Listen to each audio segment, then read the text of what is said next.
Udah pengen kali nih. Udah lama kamu pulang orang ini. Udah lama usah. Sini aja duduk. Apain kios-kios? Nggak ada gunanya. Nanti kok kayak mati. Kayak mana? Kau usah singgalin teh. Pada remaja masjid. Kata apa-apa. Bukan apa. Kalian ada yang video tuh. Nanti kalian mati, awak juga repot. Mau mandikan kalian, apa nih, nyolati, nunggu kalian pula lagi aku. Kamu sempat cakap kalau kamu ceramah di masjid, ini bukan tempat ceramah. Udah lah weh, nggak usah. Nanti udah gue ajar kalian.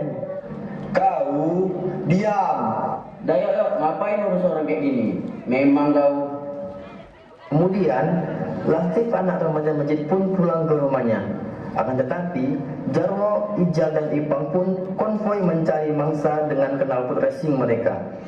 Dan bertemulah dengan beberapa anak SMK 47 yang juga sedang konvoi. Akhirnya terjadilah tawuran antar pelajar.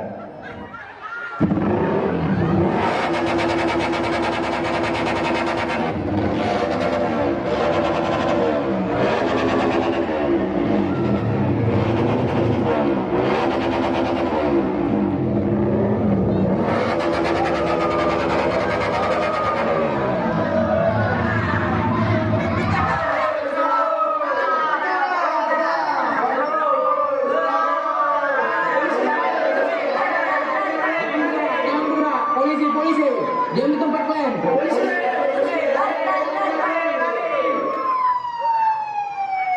Ayo, jalan. Memang bandit kalian.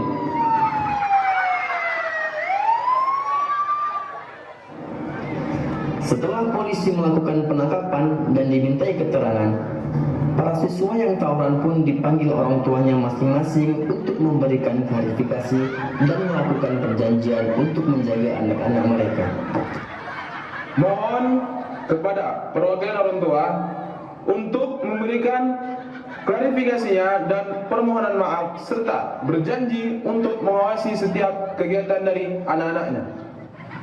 Assalamualaikum warahmatullahi wabarakatuh. Saya mewakili orang tua dari anak-anak kami yang telah melakukan tawuran dan mengganggu kenyamanan serta ketertiban masyarakat. Kami mohon maaf yang sebesar-besarnya kepada polisi, warga Kota Medan, serta seluruh masyarakat Indonesia yang telah menyaksikan viralnya video tawuran dari anak-anak kami. Dan kami berjanji untuk menjaga dan memberikan perhatian khusus kepada anak-anak kami dan mendidiknya baik itu di rumah maupun di luar rumah. Dan kami mengucapkan terima kasih kepada para penegak hukum yang telah membuat kami lebih sadar dan perhatian kepada anak-anak kami. Sekali lagi mohon maaf dan terima kasih. Sesampainya di rumah, si Jarwo yang menjadi ketua geng pun diceramahi dan dinasihati oleh ibunya yang sudah tua renta. Sini kau duduk, Jarwo. Ibu sendiri tinggal. Ayah kau sudah meninggal dari kau masih bayi. Ibu banting tulang, nyuci, nyapu, gosok di rumah orang tuh sekolah kau, nak. Dengarlah ibu, nak. Janganlah nak buat ibu sengsara. Kau tengok tuh si Latif. Gabung dia di remaja masjid. Rajin dia ke masjid. Ajan dia di masjid. Ramadan nanti dia bila terawihnya. Ibu kepingin kali kau kayak dia, rajin ke masjid. Ibu masukkan kau SMP di pesantren supaya jadi anak baik. Kok jadi nakal pula lah kau, nak. Jangan ulangi lagi ya. Ibu udah tua, nak. Udah sakit-sakitan. Di tengah-tengah nasihat ibu, lewatlah si Latif yang ingin ke masjid untuk menunaikan sholat maghrib.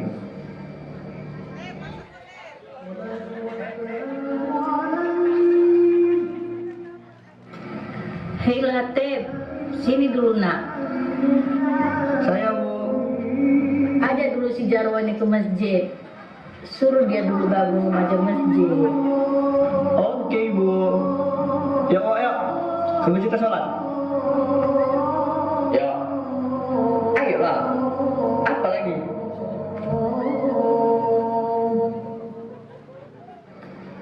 Di perjalanan menuju masjid, Jarwo yang berjalan dengan Latif mengobrol sambil menasihati si Jarwo. Jarwo, udahlah, gak usah tawuran-tawuran lagi kau. Kau dengarlah cakap ibu kau itu. Kasihan ibu kau tuh udah tua bikin kau. Diam kau. Masa kau urus keluarga aku? Urus saya keluarga kau sendiri. Anak-anak catur, anak kau batur. Aku gini karena aku peduli sama kau. Ayolah, masjid tayo. Gabung kau ke baca masjid. Udah sana yang ceramah di masjid. Nggak usah kau ceramahnya aku di sini. Kebon kau. Ketika hendak sampai masjid, si Jarwo pun dijemput oleh teman sekolahnya lagi untuk melakukan balas dendam. Di balik itu, ibu Jarwo mengikuti dan mengintip kemana perginya Jarwo. Woi, Jarwo, yo, masuk yo. Ya di mana? Mana musuhnya? Beri kita gas. Di Ismu tempat tongkrongan orang itu. Kita kumpul di tempat biasanya dulu. Jarwo, jangan. Ingat kata ibumu. Kasihan ibumu. Iya nak Alim, udah sana kau sholat, kau syukur sus kami. Astagfirullahaladzim. Udah woi, cepet deh. Selama mama aku lihat nanti. Latif anak soleha. Jangan kau kasih tahu mama aku ya. Kau bilang lah, ku cekek kau. Mereka pun pergi konvoi untuk membalaskan dendam mereka. Sementara Latif pun pergi dan mengumandangkan azan untuk melaksanakan sholat maghrib berjamaah. Di balik itu, ibunya Jarwo penyakitnya kambuh dan pingsan. Kemudian digotong warga ke rumah ibu Jarwo. Allahu Akbar.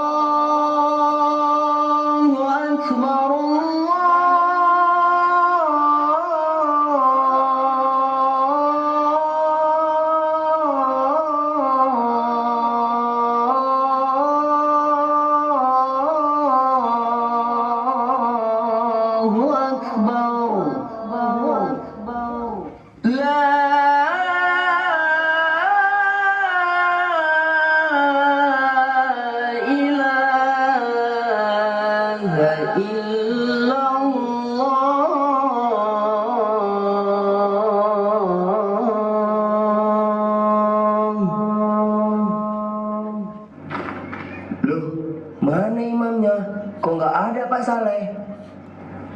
Kamu nyanyi, kamu bertanya-tanya. Kalau nggak, pergi aja lah imamnya.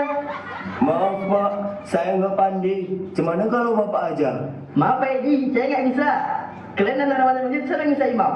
Si A itu bisa imam pak. Suaranya bagus. Silakan Ai.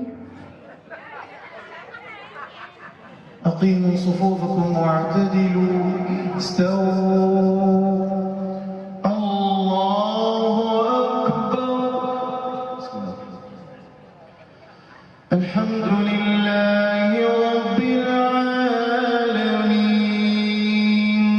الرحمن الرحيم مالك يوم الدين إياك نعبد وإياك نستعين اهدنا الصراط المستقيم صراط الذين أنعمت عليهم غير المغضوب عليهم ولا الضالين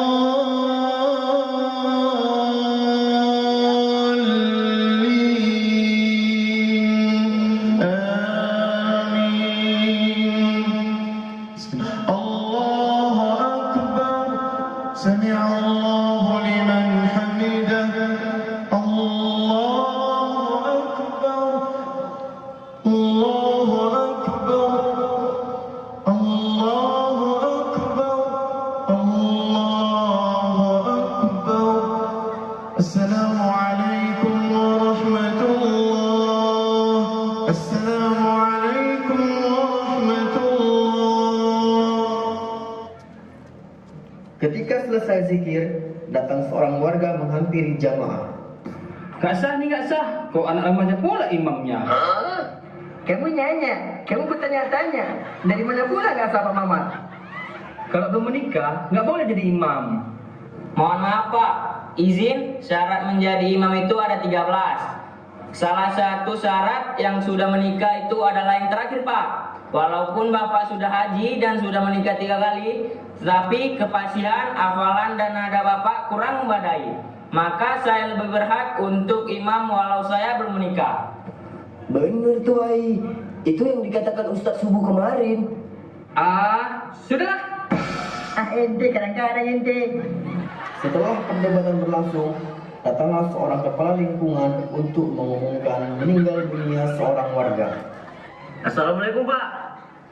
Waalaikumsalam, Pak Ken. Apa cerita Pak Ken? Bansos.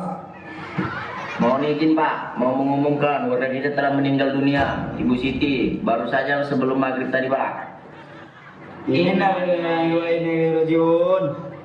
Kalau begitu, silakan umumkan Pak Ken.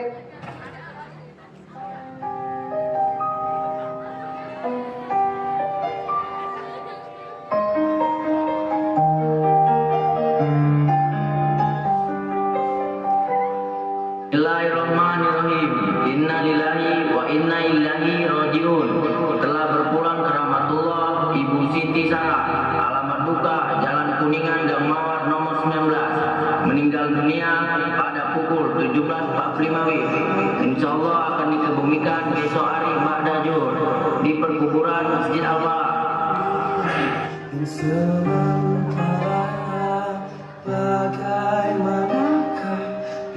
Itu kan mamanya si Jarwo.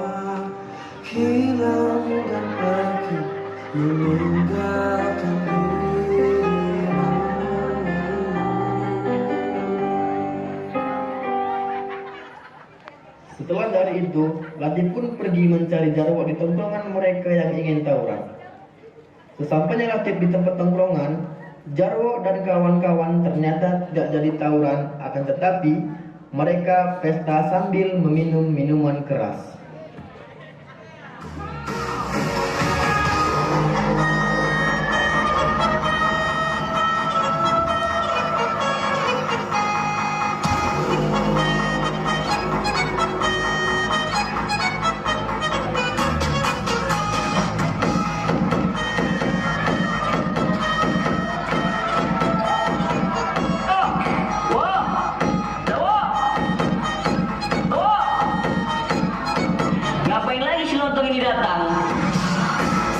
Sini Ali, minum kita minum. Oh ya, astagfirullah. Wah, sini kau dulu. Penting ini. Apa? Waduh, ada bisa mama aku kan? Tadi aku dulu di masjid. Datang orang bilang ibumu meninggal. Serius kau? Iya, sumpah.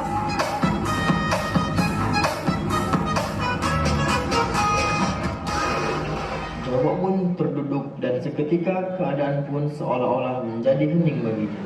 Lantas, Jarwo pun bergegas pulang untuk melihat kondisi ibunya.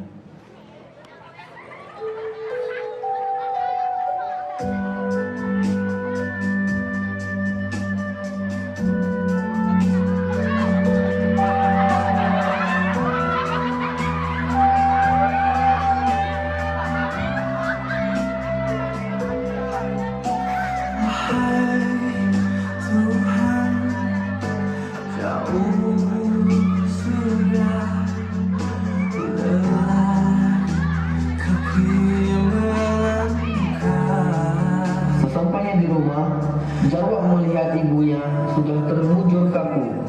Jarwo pun menangis dan meratapi keadaan ibunya yang tak sempat ia meminta maaf.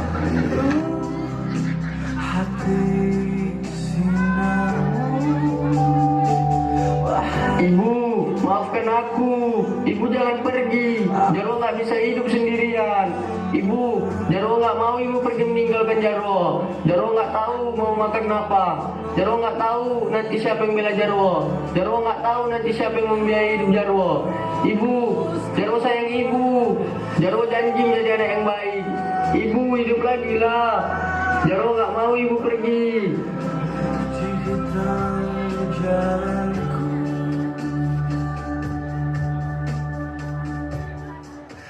Ampunkanlah aku, terimalah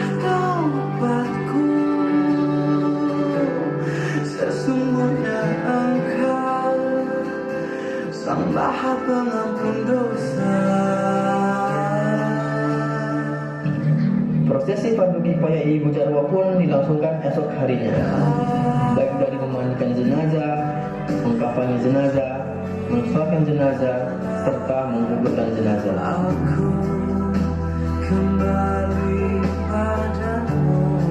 Setelah selesai fardu kifayah, Jarwo pun terduduk di sebelah makam sang ibu, dan Jarwo pun teringat akan kenangan bersama dengan ibunya.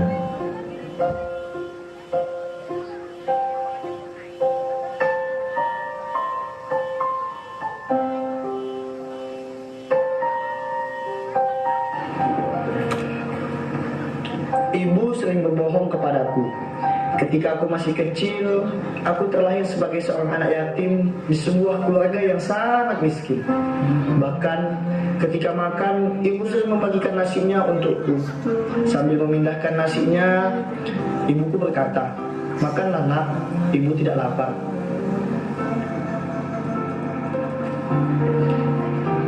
Ketika aku tumbuh dewasa, ibu sering meluangkan waktunya untuk pergi memancing di sungai dekat rumah. Ibu berharap dari hasil pancingannya ia dapat memberikan sedikit makanan bergizi untuk pertumbuhanku. Sepulang memancing, ibu memasak ikan hasil pancingannya tadi. Selesai aku memakan ikan yang dimasak oleh ibuku, ibu duduk di sampingku dan memakan sisa daging ikan yang masih menempel di tulang ikan yang aku makan tadi. Seraya ibu berkata kepadaku, "Ibu suka sisa tulang dan kepala ikannya, nak." Tapi aku tahu ibu sedang berbohong kepadaku.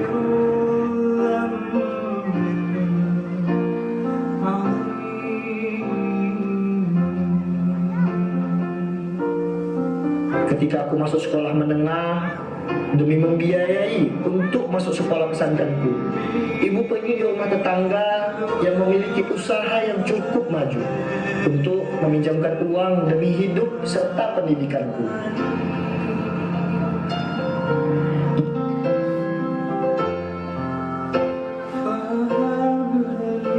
Dan di malam tiba, aku melihat ibu dengan lilinnya membungkus kerupuk untuk dihantarkan ke kedai esok harinya. Aku berkata, "Ibu, tidurlah, sudah malam. Besok pagi ibu harus bekerja."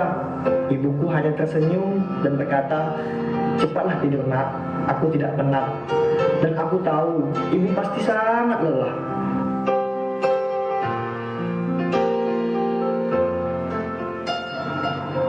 Ketika aku di pesantren dan musim ujian pun tiba, ibu mengambil liburnya untuk datang menjengukku. Ketika hari sudah siang terik, matahari menyinari, ibu yang sangat tegar dan gigih menunggu aku di bawah teriknya matahari selama berjam-jam. Ketika para santri diizinkan untuk menemui keluarganya masing-masing, aku melihat ibu duduk sendirian menyambutku. Saya menuangkan teh yang sudah disiapkan dalam botol yang dingin untukku. Teh yang begitu kental tidak bisa dibandingkan dengan kasih sayangnya yang begitu kental kepadaku. Melihat ibu yang sedang berkeringat, aku memberikan gelasku kepada ibuku sambil menyuruhnya untuk minum. Tetapi ibuku berkata, "Minumlah nak, ibu tidak haus."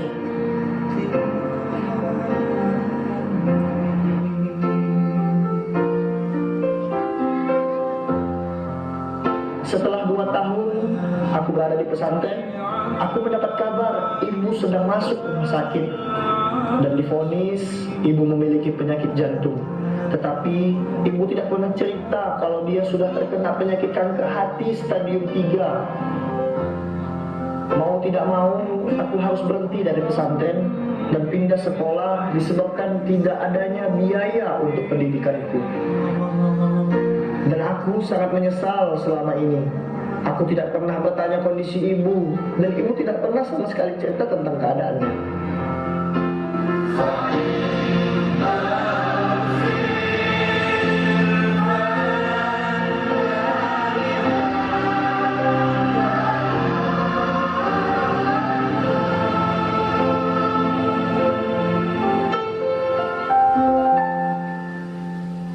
Sampainya ketika aku dewasa, aku bertemu dengan teman-teman teman yang selalu mengajak aku ke dalam kemaksiatan.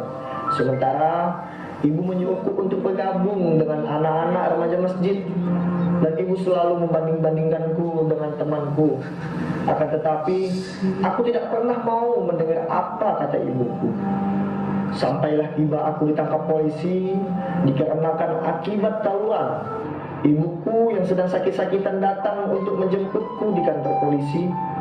Dia datang dengan tongkatnya dan tubuh yang begitu lemah. Dan itu pun aku masih tidak menghiraukan perkataannya, sehingga aku ikut pergaulan bebas, minum minuman keras. Sampai ketika azan maghrib berkumandang, ibuku tidak melihatku berada di masjid, dan dia melihatku sedang berboncengan dengan temanku pergi dengan membawa senjata tajam. Dan di saat itulah ibuku mulai merasakan sakit yang tidak dapat ia tahan, sehingga ketika hendak jalan pulang, ibuku terjatuh. Warga yang melihatnya membantu ibu untuk dibawa ke rumah, dan ibu berkata, "Jarwo, Jarwo, Jarwo."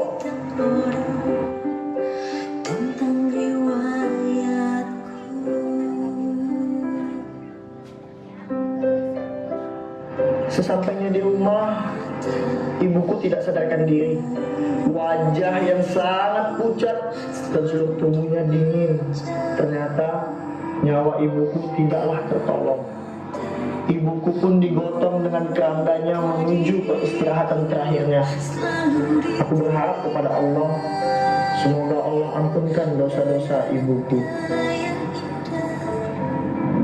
Sekarang ibu sudah tenang. Sekarang aku hanya ingin berkata kepada ibu, "Ibu, maafkanlah aku."